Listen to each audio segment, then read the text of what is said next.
सुठा टैलेंट जेके आहिनि जी जी तक़रीबन सुठा सिंगर जेके आहिनि असां सां गॾु मौजूद आहिनि जी। ऐं हिन मौक़े ते जॾहिं ईद जो मौक़ो आहे, ख़ुशी जो मौक़ो आहे ऐं रामू राधा जी डबल सेंचुरी आहे त ही प्यार जो ॾींहुं आहे त प्यार लाइ उस्ताद बुखारी चवे थो त रूह खे राहत हुई, ज़मानो बेमिसाल हो, मासूम जवानी हुई, ॿाराणो को ख्याल हो, न हुई याद कंहिंजी न कंहिंजो इंतजार हो, न हो जागो अखियुनि खे न हुई बेचैनी दिल के, न ही को बेवफा यार हो, मगर उस्ताद या तॾहिं जी ॻाल्हि आहे जॾहिं न कंहिंसां प्यार हो। ऐं हाणे छा आहे? हाणे त प्यारी प्यार आहे, रामू बि आहे, राधा बि आहे, ईद जो ॾींहुं बि आहे, असांजा फनकार आर्टिस्ट सभु हिते वेठा आहिनि, सभु जा सभु गॾु मौजूद आहिनि।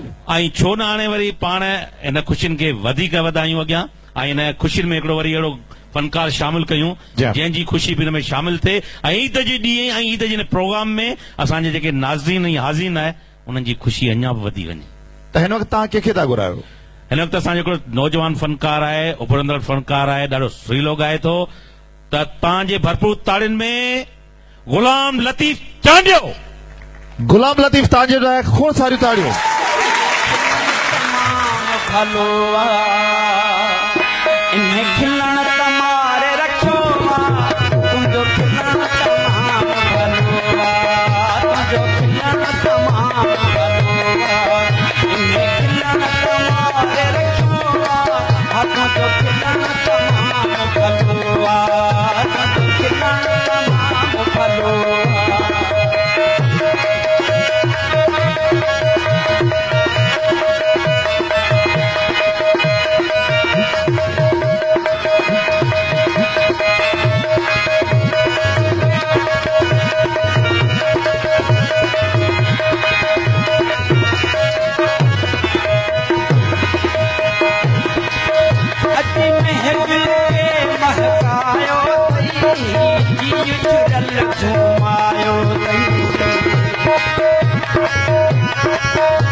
वागूट माया